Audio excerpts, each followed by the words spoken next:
syukur kehadirat Allah Subhanahu wa taala yang mana Allah telah memberikan kita kesehatan, keselamatan hingga kita dapat berkumpul di ruangan yang sederhana ini.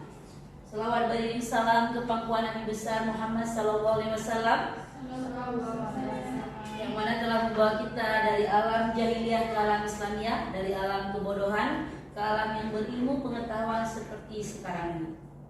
Baiklah, kita akan memasuki materi tentang berbagi pengalaman dan pemahaman modul 1.4 tentang budaya positif yang sudah kami pelajari di program Guru Penggerak. Baiklah ibu-ibu, kita lihat dulu apakah tujuan pendidikan menurut Ki Hajar Dewantara. Pendidikan yaitu menuntun segala kekuatan kodrat yang ada pada anak agar mereka sebagai manusia dan anggota masyarakat dapat mencapai keselamatan dan kebahagiaan yang setinggi-tingginya. Itulah tujuan kita. Tujuan yang sangat mulia. Tujuan yaitu anak-anak kita agar bahagia dan mencapai tujuannya. Kemudian KHD menjelaskan bahwa dasar pendidikan anak berhubungan dengan kodrat alam dan kodrat zaman. Kodrat alam berkaitan dengan sifat dan bentuk di lingkungan di mana anak berada. Jika anak-anak kita tinggal di pesisir pantai, mungkin kodrat mereka adalah di pesisir pantai, ya. Jadi iya dengan pantai. Sedangkan kodrat zaman berkaitan dengan isi dan irama. Selanjutnya, kita harus memahami bahwa pendidikan merupakan sebuah proses menuntun. Seorang guru harus bisa menjadi sosok yang dapat digugu dan ditiru. Itulah kita. Guru adalah merupakan tugas yang mulia. Jadi berbanggalah kita menjadi guru, ibu-ibu semua dan bapak. Kita wajib ditiru oleh anak kita. Ya baik, ini ada pertanyaan pemantik bapak-bapak, bapak ibu sebelum kita memasuki materi kita selanjutnya tentang setuju atau tidak setuju.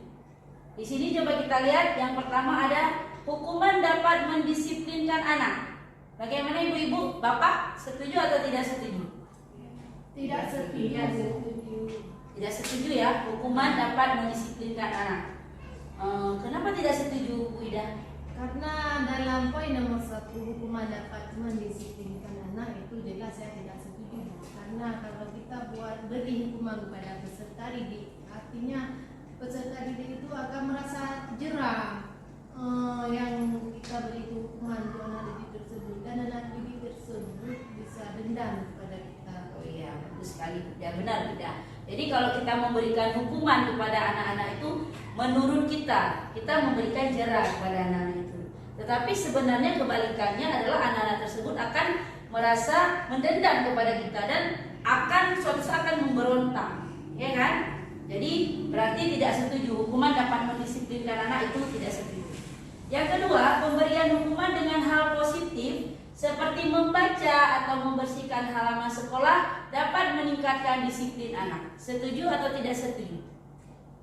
Bagaimana Pak Rudi? Setuju, Bu. Setuju ya Pak ya? Ya, setuju. Ya benar sekali. Jadi pemberian hukuman dengan hal positif. Sebenarnya jangan hukuman ya, tetapi ya sudahlah. Berarti ya betul, membaca jadi meningkatkan pengetahuan anak ya. Dan membersihkan halaman sekolah bagaimana? Kalau membersihkan halaman sekolah itu kita dapat menciptakan hal yang positif kepada anak tersebut dengan cara menjaga kebersihan. Oh iya ya. Menanamkan anak bahwa tanggung jawab menjaga lingkungan ya. Iya benar sekali. Yang ketiga, memberi penghargaan dapat meningkatkan motivasi belajar anak. Bagaimana Bapak Ibu? Setuju atau tidak setuju? Tidak setuju, Bu. Karena kalau kita beri penghargaan kepada anak tersebut nanti akan ketergantungan dia. Kalau kita tidak beri penghargaan, anak tersebut tidak mau belajar dia nantinya. Itu kalau menurut saya, Bu ya. Saya setuju kayaknya, Bu. Karena nanti kalau kita kasih penghargaan kan mereka mau berlomba-lomba lagi, pengen rajin belajar, pengen tingkatin lagi prestasinya biar dia dapat hadiah. Kalau menurut saya gitu. Benar. Tapi saya setuju juga. Itu restitusi. Restitusi adalah proses menciptakan kondisi bagi murid sehingga mereka bisa kembali pada kelompok mereka dengan karakter yang lebih kuat. Baik, kita lanjut. Ini 9 ciri-ciri restitusi. 1, bukan untuk menebus kesalahan, namun untuk belajar dari kesalahan. Yang kedua, memperbaiki hubungan. Yang ketiga, tawaran, bukan paksaan. Kita menawarkan solusi kepada sesuatu. Restitusi menuntut untuk melihat ke dalam diri, memberikan keyakinan kepada anak pelanggaran apa yang telah dia lakukan. Restitusi menjadi kebutuhan dasar yang mendasari tindakan. Jadi kebutuhan dasar apa yang ingin dia rasakan? Apakah itu kesenangan? Apakah itu kasih sayang? Selanjutnya, restitusi adalah cara yang paling baik untuk memperbaiki diri. Dari segala kesalahan kita memperbaiki diri. Yang ketujuh, ada restitusi, fokus pada karakter bukan tindakan. Ya, jadi bukan masalah dia memukul atau apa, tapi tindakan yang akan kita ambil untuk menyelesaikan masalah. Yang kedelapan, restitusi fokus pada solusi. Ini Pak yang paling penting, ya, dari solusi. Semua masalah kita memerlukan solusi yang baik. Yang kesembilan, restitusi mengembalikan murid yang berbuat salah pada kelompoknya. Jadi murid-murid yang sudah berbuat salah tidak dikucilkan oleh teman-temannya, ya, tetapi teman-teman yang lain tetap merangkul dia. Selanjutnya kita lihat segitiga restitusi melalui 3 tahapan. Yang pertama, menstabilkan identitas. Jadi kita di sini menggunakan kalimat atau pertanyaan, pernyataan. Setiap orang pasti pernah melakukan kesalahan. Kamu bukan satu-satunya yang pernah melakukan ini. Jadi di saat ada permasalahan, anak-anak lebih terbuka dengan kita. Karena kita sudah menstabilkan identitas kita. Kita sudah mengatakan kepada anak-anak tersebut bahwa setiap orang pernah melakukan kesalahan. Jadi dia lebih terbuka dan percaya kepada kita untuk menceritakan tentang masalah yang dia hadapi. Selanjutnya kita lihat ada validasi tindakan yang salah. Kita tanyakan kembali, kamu tentu punya alasan mengapa melakukan itu. Memang setiap masalah, setiap permasalahan itu pasti ada alasannya. Setiap kesalahan yang dilakukan dia mempunyai alasan. Lalu adakah cara yang lebih efektif untuk mendapatkan apa yang kamu butuhkan? Nah, kita cari solusi untuk dia, cara memperbaiki masalah. Nah, selanjutnya yang ketiga adalah menanyakan keyakinan. Nah, di sini nilai-nilai apa yang telah kita sepakati? Kita tanyakan kepada mereka. Ya, jadi kamu ingin menjadi orang seperti apa? Jadi dia merefleksi dirinya, dia melihat mulai dari dirinya, bagaimana apa kesalahannya, apa yang dia langgar. Jadi dia ingin merasakan bahwa ingin memperbaiki segala kesalahan dan menjadi orang yang lebih baik lagi. Inilah segitiga restitusi yang sangat kita perlukan, kita gunakan untuk menyelesaikan masalah di sekolah. Semoga ibu dan bapak dapat menggunakannya di saat ada permasalahan yang terjadi di sekolah. Dan juga bapak ibu, segitiga restitusi ini juga tidak perlu digunakan ketiga tahapan. Kita melihat dari besarnya masalah, besar atau kecilnya suatu permasalahan. Kalau misalnya permasalahannya ringan, ya bapak ibu, kita cuma hanya mengambil 2 saja sudah boleh. Langsung kita ke validasi tindakan yang salah atau menanyakan keyakinan. Kalau permasalahannya berat, besar, itu baru kita harus langkah harus kita. Jadi sampai di sini bapak dan ibu ada pertanyaan?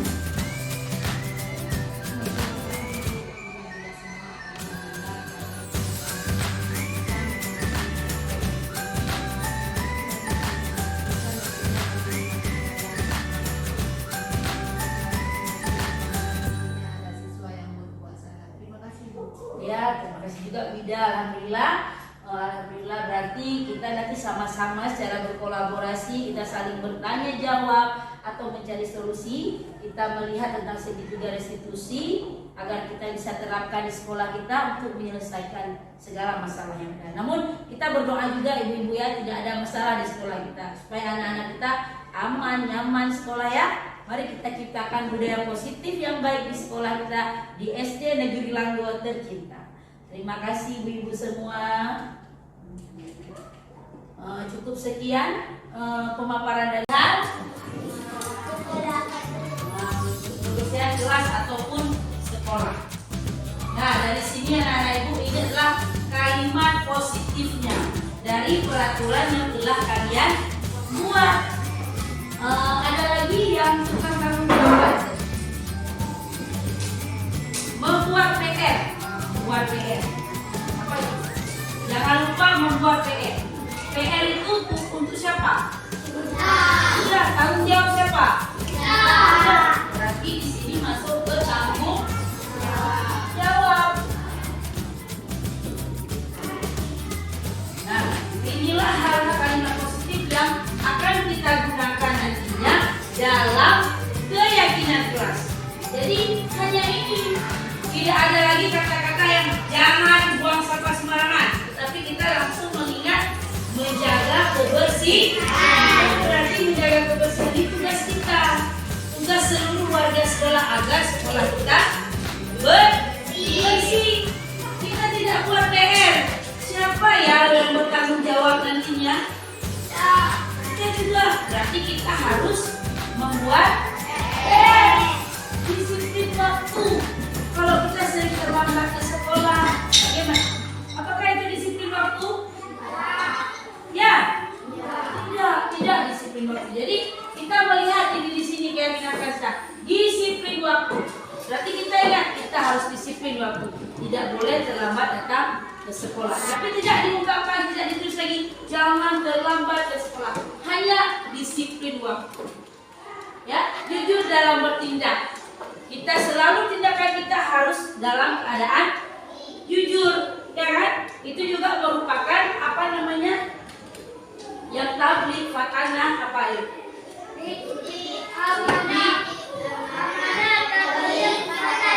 Iya, itu siapa yang melakukan? Nabi Muhammad. Iya, kita kalau ada di dalam Nabi Muhammad. Jadi yang ketiga ada menghargai antar teman.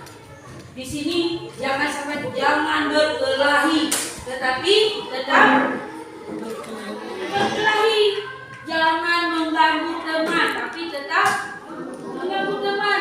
Kita lihat keyakinan kita. Oh, menghargai antar teman. Berarti nggak boleh ganggu-ganggu teman. Kita harus saling menghargai. Dan ini menjaga kebersihan.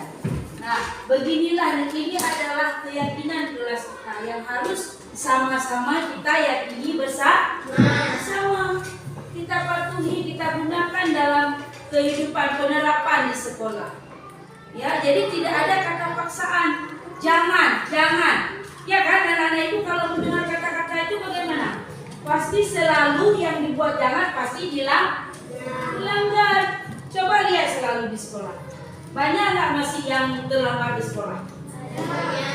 Ada kan? Jadi mudah-mudahan itu harapkan setelah kita membuat keyakinan kelas ini anak-anak itu bisa merasa yakin dan melakukannya sesuai dengan hati nurani anak-anak ibu semua. Ya, siap anak-anak ibu? Siap menjalankan keyakinan kelas ini? Ya, nanti kita akan buat slogannya kita ya.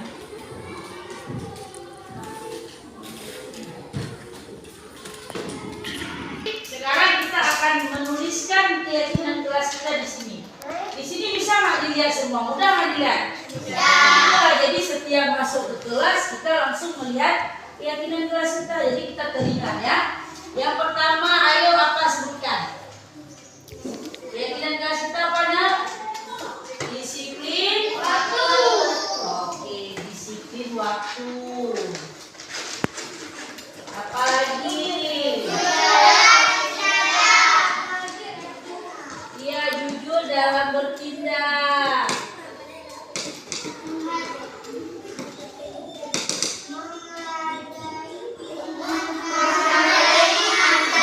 Menghargai antar teman.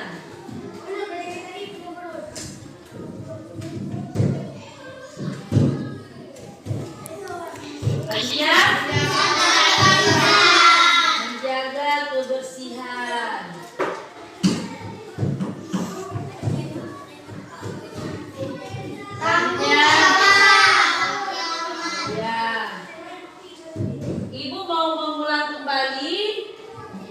pertanyaannya coba.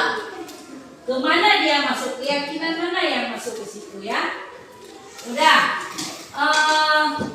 Jais terlambat datang ke sekolah. Berarti Jais melanggar keyakinan kita yang mana? Yang apa? Iya, disiplin waktu. Ya, pintar. Siapa ya? Si Tono mencontek tugas temannya. Itu masuk ke mana? Iya, jujur dalam bertindak. Ali bertengkar dengan Ani. Menghargai antar teman. Dini membuang sampah di halaman. Iya. Rita tidak membuat tugas di sekolah. Tanggung jawab. Berarti anak ibu sudah memahami yang mana merupakan tugas kita dalam keyakinan kelas ini. Jadi hal apa yang dilanggar, kita kembali lagi harus yakin ke kesepakatan kita membuat keyakinan ke kelas. Sudah disetujui? Anak-anak ibu semua setuju? Ya, berarti setelah kita setujui, kita harus ada namanya tanda tangan buat untuk memperkuat keyakinan kelas kita. Oke? Ayo Safira dulu. Silakan Safira. Ayo Safira.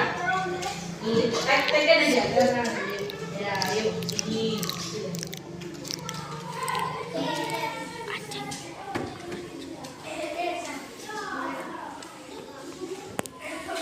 Terima kasih. Lanjut. Siapa lagi? Cepat. Ayo. Reza.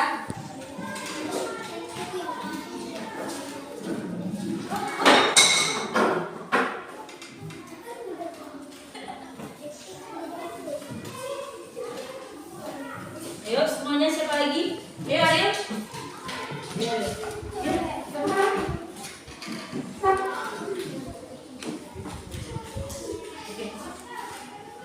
Ayo ya. Lanjut, ayo silakan. Ayo. Ya.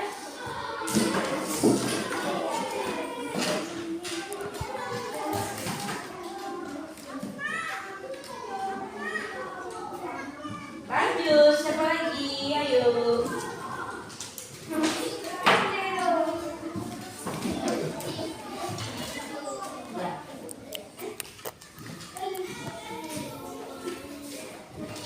Siapa lagi? Ayo. Ayo semuanya, ayo. Siapa yang belum baca?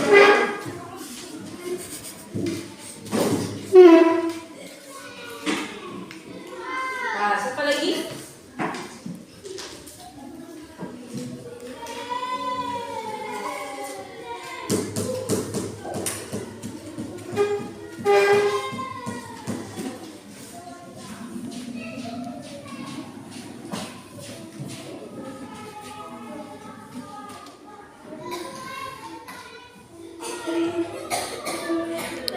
Lagi? Ayo.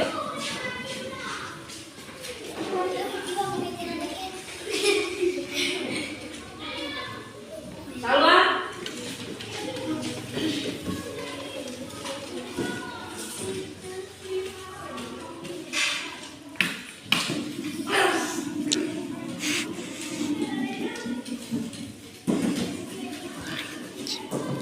Udah habis semuanya? Belum. Siapa lagi? Ayo Rasya. Kalau nggak ditanda tangan berarti nggak bertanggung jawab. Ayo silakan.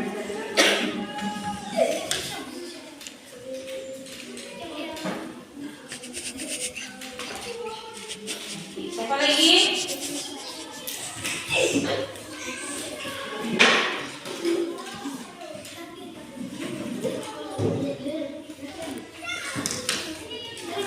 Bis?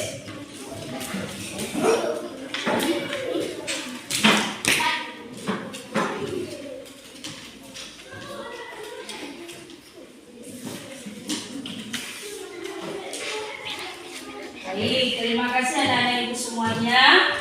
Jadi setelah kita menandatangani ini semua, oh ya, satu lagi, lupa ya. Tapi lupa ya.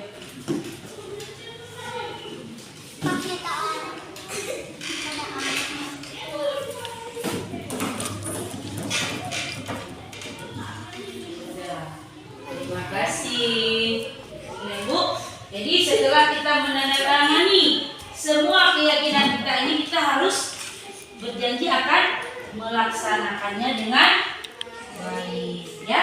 Jadi kita harus bertanggung jawab karena kita sedang menandatangani. Jadi ini adalah hak kita untuk menerapkannya di kelas kita. Baik anak-anak semua? Baik. Sudah jelas ya? Berarti semoga keyakinan ini bisa membuat anak-anak ibu menciptakan kelas yang positif, baik di kelas maupun di luar kelas, ya. Nanti kita terapkan, kita ajarkan juga adik-adik kita yang di kelas bawah untuk menerapkan keyakinan kelasnya di kelasnya masing-masing. Ya, baik, pada hari ini sudah kita padahi dulu. Alhamdulillah keyakinan kelasnya sudah kita buat. Semoga bisa dilaksanakan dengan baik. Baik, Ibu tutup. Terima kasih untuk semuanya. Wabillahi taufiq wal hidayah. Wassalamualaikum warahmatullahi wabarakatuh.